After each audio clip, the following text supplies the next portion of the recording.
And I don't know how many of us actually wake up every single morning and look forward to going to their places of work.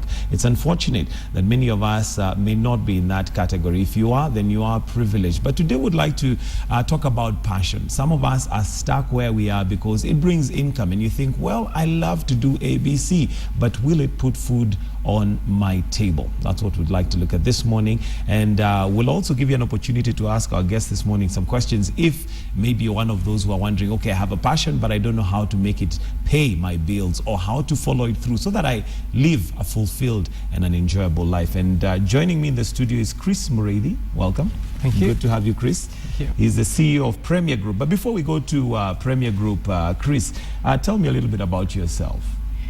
I'm your normal guy next door. What's my normal guy next door?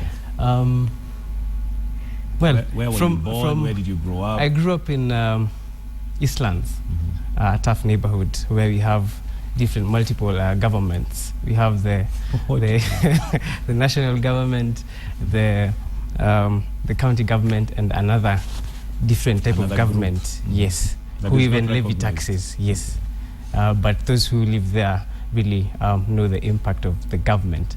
I grew up, and my dad was very keen on education and discipline. I tell you, that man... Was he a teacher? No, he wasn't. Okay. But that man, he used to discipline us when we were young. There's this time in the neighborhood, I was a playful boy. And as constructions were being constructed around, and as they put the window grills before they put the window panes, we used to go put our heads in there and then shout, and you can hear the echo, and you have a time of your life. And particularly with my small head, it was easy to fit in there. So, but Murphy's Law finally caught up with me. You know, they say whatever can go wrong will go wrong. So this particular time I went in, and it used to come out. Oh, your head could come out? Yes, could come out. Then one of the kids had a lapse in judgment. He went and called my father. And my father came, and, you know, I wish he had called my mother, because my mother would be like, hey, she might understand that, yeah, you know, she might understand. Do play and all that. Yeah, and then she started asking, is your neck okay? But my dad, man, just chomoed his belt, and I was in the perfect position for caning. You could not move. I was given a good one. Okay. But I thank the man I am the man I am today because of him. He used to beat us in advance. When he's traveling on a weekend, he would call us and take care of any potential take care of any potential that we might do. And then we're asking, hey, Dad, what's up? He says, I know I'm gone. You guys will misbehave. And then when he comes back, and reporter-in-chief, a.k.a. my mom, was waiting with a report of what he did, and he forgets that he beat us in advance. He beats us again. But he's responsible for who you are today. He is responsible for where I am today, and all right. I'm glad. Yeah, so went to school. Wasn't particularly the smartest student when we started off in class 1. Especially hated math. My teacher would come one day, and he asked, Chris, if I have 7 apples on my right hand and 8 apples on my left, what do I have? And I said, you have huge hands, you know. And that was me, man. And then he thought maybe addition is a problem. Let's try something else. And he asked, okay, let's do it again. Chris, if you had 20 apples, and my desk mate was called Frank, and Frank took 7, what do you have? Hey, and I said, we have a fight, you know. So I wasn't particularly the smartest of students, but that changed. It's a story for another day. Okay. Unless you want to hear it now. No, so you went through school just kawaida. Yeah, just kawaida. Not the brightest student in class. As I started in class 1, but that changed. There was an event that with my mom that changed my world. What event was that?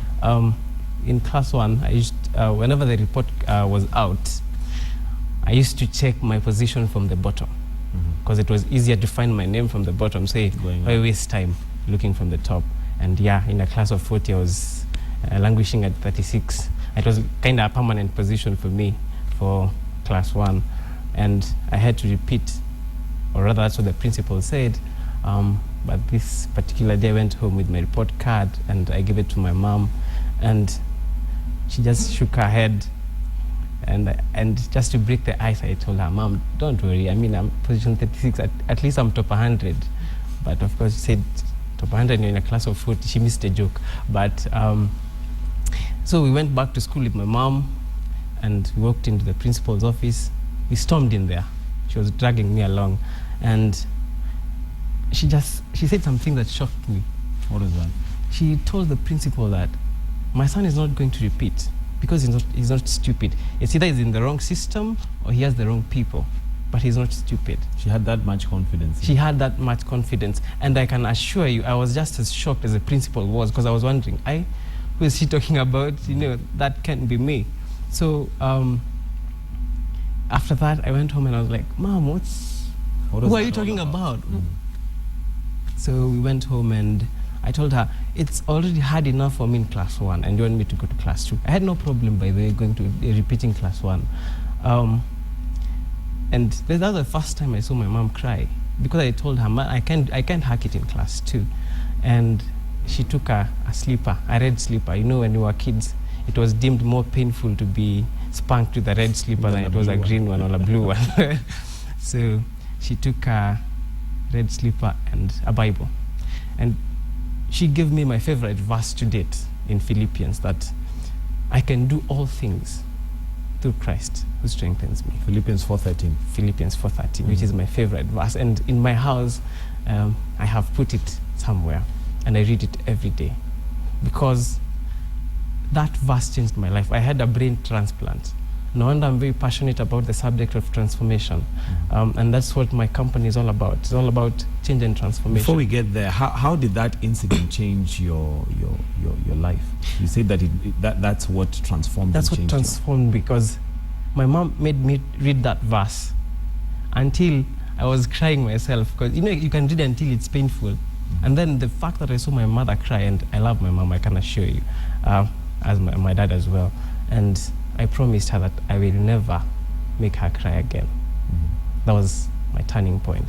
When I went to, of course, it was a private school, so the parents had a say in what will happen to their kids. So class 2, here I come, and forget what they say about, progressive improvement. Now, I shot from position 36 to position 1. What do you think accounts to your shooting that ahead? Is it the fact that now you had confidence, you can do it? Is it the fact that your mom believed in you despite the fact that you are okay with being number 36? It's because my mom believed in me. Sometimes when you don't believe in yourself, you have to step into the belief of somebody else about you. And that was my mom. And I started doing things that I did not used to do, like doing my homework. I hated homework because I loved playing. And I worked hard. 36 to position 1, a position I've held for a better part of my academic life. From 36 to position 1? Position 1. It was like a miracle, but it's because I had the potential. Only that I was happy in my mediocrity until that turning point. Okay, now you go ahead and you finish Standard 8. I go Standard 8, I join Nairobi School. Oh, you're an Expatrian? Yeah, an Expatrian, man. Thank you, man. But we won't do the national anthem. Anyway. We do the patch thing here. So finished high school, joined campus, pursued commerce, graduated first class, top of the business school. So I wasn't a poor student by any standard. Okay. Yeah, and then that's when, during my 4th year, first semester, is when I met Safaricom guys. And wait, before you get to the job that you were doing, yes. Did you actually want to do commerce? Was that by choice? Well, not exactly, but I thank God I did it. I wanted to be a lawyer because I always found that I was winning arguments, and I thought, the one that loved debates. Oh yeah, I love debates. And I thought, this is the way to go. But Murphy's Law happened again. I didn't get to do law, but I thank God. My friend and I came with my best friend today, Joseph. We have a long history with him. And when we finished school, he was in Starehe. Starehe guys have to rub it in on your face. And of course, I used to tell him that the founder of Starehe was an Expatrian, Griffin, the late Griffin. So we mentored those guys. So we trained, changing courses, here and there, but nothing worked out. And we said, hey, let's not struggle to change these things. Let's just stick with it. Let's just stick with this and finish. And well, it wasn't bad. I can't complain. I thank God I did not make it to do the law I was all, but I think it's because my dad wanted me to be a lawyer. He thought I can be a good lawyer. Okay. Yeah. So here you finish your commerce, now you get a job. Actually, I got a job before I finished. What, as an intern? No. It was in all of those sessions where Safaricom guys had come to the university to address the students, to mentor the students, to inspire them, and to tell them what the job market out there really wants. And after they were finished, they asked anybody with a question. I'm always that guy with a question. So yeah, I carried my hand and I asked a question. And they thought that guy's a brilliant. Of course, I threw all the technical jargons you can think of and to look smart, which I actually did. And it earned me a job at Safaricom. I thought they were joking. So a friend of mine, he's called Ronaldo Sumba. That's, I would say, after my dad, that's the other man who has really changed my life, because he's the one who gave me the opportunity to he ran for presidency. As much as you guys just voted on Twitter and Facebook, but at least he tried. At least he tried, and he's a man with the interests of the people at heart. So he took me in under his wings. He mentored me. I got the job before I cleared campus, even before I graduated, in the enterprise business unit. Okay, so here you are now, you've graduated, you've got your job at Safaricom, and what were you working as? I was in the corporate sales as an account manager. Okay. Yes, so I used to sell to corporates. Yeah. And did you enjoy what you were doing? At first, you know, the excitement from just fresh from college, you have all this energy, you have a point to prove, and especially being a top student, you don't want to fail. Right. It's one of those things you have to maintain that standard of you know, but you understand, you come to realize that it's a whole different world, the academia and the real world. So I went to in my job interview, you know, people finish expect a 6-figure salary. Of course you will get it, but you know what matters is where the decimal is. So I finished, went for my interview, and it gets to that point of salary. And I asked to quote how much I would like to earn, and fresh from college, no experience whatsoever, I said 100,000. And the interviewer who was interviewing me said, okay, what if we add a full medical cover, a dental cover, you know, give you a car that can be driving you around and renewed every 2 years. Is that a good deal? And I was like, wow, are you kidding me? Is that on top of the 100,000? Yes. I was like, wow, are you kidding me? And she was like, yeah, but you started it. So 100,000 for a fresh from school was just impossible. So I started my career as a corporate salesman. Challenging, but I started enjoying it. And to date, I savor the experiences I got from that, being a salesman, especially so the it was not rejections. entirely a waste of time. We'll come to what you're doing right now. But what I want to understand is, did you enjoy what you were doing? Was it your passion? Was it what you had always dreamt of doing as a young man? Well, not exactly.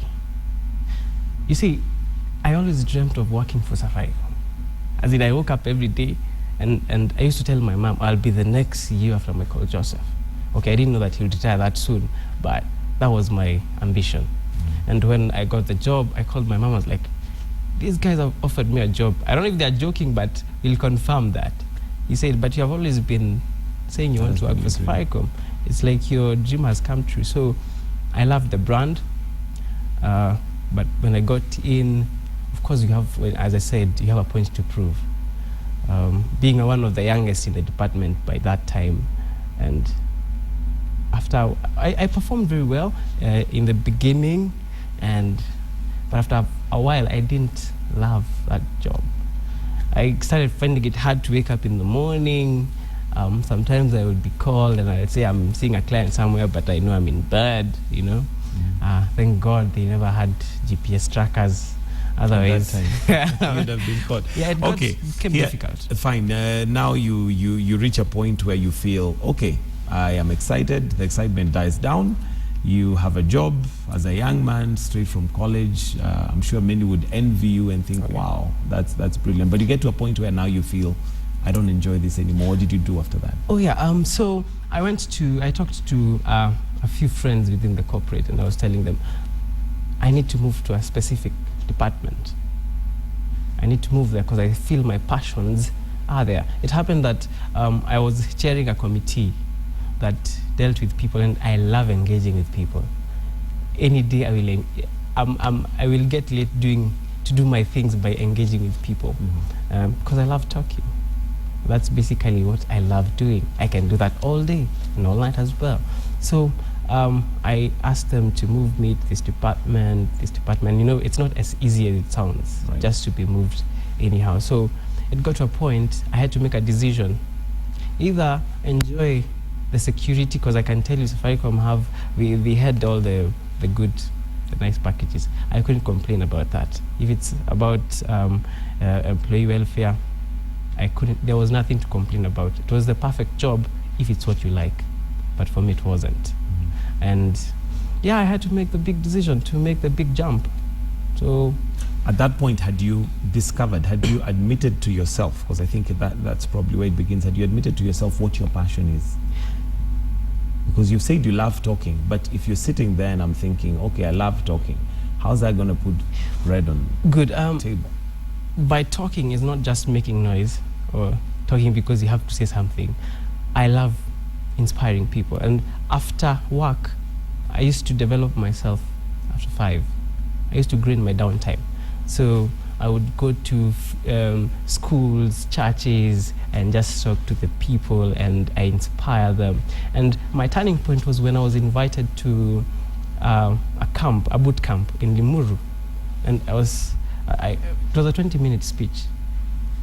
So I went and I gave my talk on leadership, and the guys were so inspired. I was doing it pro bono. I was not charging for my talks. You see, when you love something, that you can even do it for free. Just like Nixon the Doctor, we've seen there with Master Kandi's thing, where the two of them are actually administering medicine without much. When you're passionate about something, you don't need to be paid for it. So I used to do it pro bono. But would you say that's one way of discovering your passion? Oh yes, it is. What you can do for free. There's that thing that nobody needs to pay you to do it. You just find yourself doing it, and you enjoy doing it. And after the boot camp, as I was heading back home, the guys called me and told me, hey, before you go, we have something for you, a token of appreciation. I was given an envelope, and as I was going home, I said to open the envelope, and 10K. Doesn't sound much, but having spoken for 20 minutes and I was given 10K, which means I earned 500 shillings per minute, I was thinking, how much more can I make in a day if I make this a full profession? And on top of that, something that you enjoy doing. And you know, for me, people have different definitions of success. My definition of success is doing what you love and finding people to pay you to do it. That's my definition of success. And I reflected, if I made this much in this amount of time, if I dedicated myself to develop this gift, because, you know, let me tell you, nobody pays for raw materials. If you go to a country like Cote d'Ivoire, they produce cocoa, which they export to Switzerland for about $2,400 per ton. And then in Switzerland, it's processed, brought back as Toblerone, which is sold for $19,000 per ton. It's the same thing, just that it has been refined. It has been refined. And it's the same with your talents and gifts and passions. Nobody pays for raw materials. When we're talking about talent, how is it? Break it down for me. How is that raw material and how do I refine it? If you read, I love scripture, and there's a scripture that says, the gift of a man shall make room for him and shall bring him before kings. And a talent it's God-given. It's that ability that, you see, like speaking, not everybody will speak. Not just, you know, there's a difference between talking and speaking. Many can talk, but ask somebody to stand on stage and talk to people, Even myself, I did not do that in the first, when I started. But those gifts that we have, I mean, your gift can be smiling. You know, it can be when you smile, you just bring life to people. But how do I package that? How do I refine it, like you said? Good. Now that's when it comes to developing your talent. For example, I am a speaker. What do I do every day? Every day I wake up at 4 a.m. I read. I read in between 6 to 8 books every month. The average human being reads 1 book in a year, which then makes me know things that people don't know. And then you will stand and speak and they think, that boy is a genius. No, I'm not a genius. I'm just a normal guy, but I do what others don't do.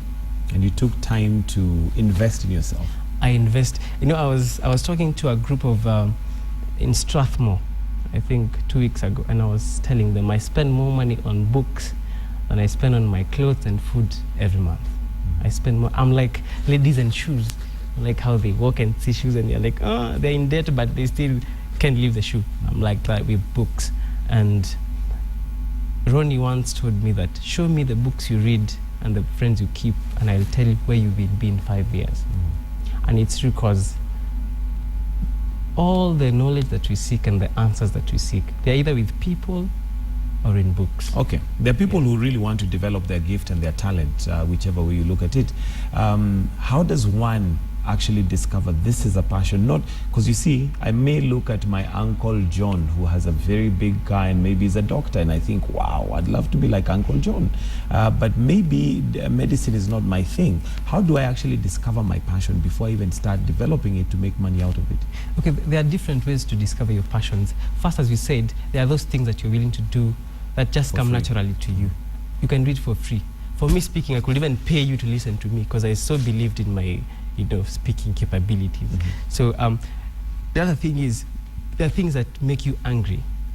Have you ever been to a restaurant with a group of people and then you're enjoying your meal and then somebody is saying, man, there's black pepper missing in this food, and you're thinking, what is he talking about? You're enjoying your meal. Right. There are those things that make you angry.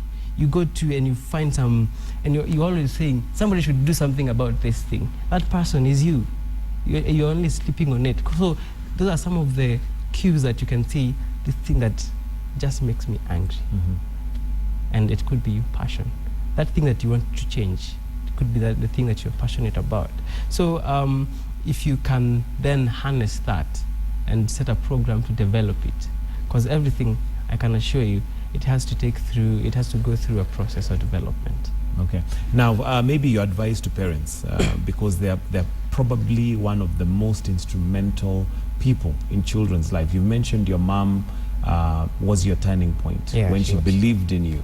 And as parents, sometimes you want to bring up your child in a certain way and guide them so that career-wise they'll be stable.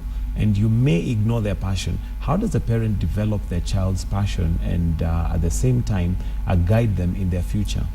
Okay, one thing I think that is totally wrong with our education system, to start with, is that it trains each of us, those who go through the system, to be job seekers. And that's why we have a big problem, because the people creating jobs are very few. Therefore, there is an outflow, an oversupply of people who are qualified to do the jobs, but there are few who are actually creating the jobs. And every system has a predetermined outcome. And this one of ours, I think it's a colonial system that is just meant to bring up smart slaves. So first, my advice to parents, I am not a parent yet, so I won't tell you I'm an expert in parenting. But one thing I know is that I will give with my dad and my mom. They have always supported me in whatever I want to do. When I told them support is crucial. For example, when I said I'm resigning from Safaricom, for a parent who knew that this was your dream company, the first thing they would say is, man, have you thought about it? Think about it more. My mom was like, you think that's the best thing to do? Are you sure about it? Go right ahead. Go right ahead. You have my support. And I think that's where many parents want children to be like them. And you have to agree with me. When God created each and every one of us, He gave us a a distinct fingerprint. There's nobody with a fingerprint like yours, I can assure you. That's why they are used as the mode of identification, because there's nobody else Who has that? And the same way, you have a gift that I don't have, and it's only you who can deliver that gift to the world. And then Miles Monroe has always spoken of the grave as the richest place. Why? Because there are so many people who have sat on their talents and they let them go to the grave. And I can assure you, think of all the successful people, really successful people you know. Is it their education or their gifting? It's more of the gifting. It's more of the gifting. Now, Yes. one must be very brave to walk out of a well-paying job to follow their passion, despite the fact that at that point, maybe the passion has not yet been established as a foundation. In other words, you don't have a company that's running, you're just following your dream. What brought that change in you, and how does one who is sitting, watching and thinking, I know what my passion is, I know I can get some money, but hey, at the end of the month, the landlord is going to be knocking, so I have to keep doing this. How do you transition? First, you know, there's one thing that has stopped many people from living their dream, and fear is one of them. Fear, false evidence appearing real. When I was about to resign, I sat with my boss and he told me, man, you know, it's tough out there. And I asked him, okay, sir, I don't mean any disrespect, but how many times have you been out there and came back and realized it's tough? Well, I've been here for about 8 years, and I was like, my point exactly.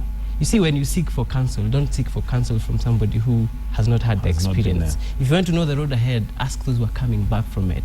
So I was determined. I so believed in my passion, and the main thing that kills people's passions is self-doubt. I think it's the biggest enemy of living your passion.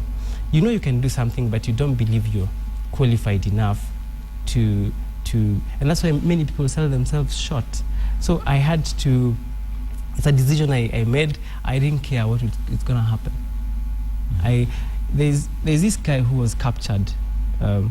He was a soldier, was captured behind enemy territory, and he was to be executed. And on the morning of execution, he was told, you have two choices. One, you can either walk out through this door where there's a firing squad waiting for you to shoot you dead, or you can go through this other door. And then he asked, where does this door lead to? And he said, he was told, this door, all we know is that there are unknown horrors behind that door. And he chose to face the firing squad. Then the secretary was curious to ask the captain, what really is behind this door? And the captain told him, freedom. But very few people choose it. Okay. Because some people would rather have known hells to unknown heavens. Well, I chose to use the unknown heaven. The unknown heaven. Than the known hell. Well, Chris, it looks like time is against us, and I'll take this opportunity to thank you so much for sharing with us your life and really how you've stepped from a well-paying job into your passion, because I know there's so many people out there who would love to do that. And thank you for sharing with us. You're welcome. All right. And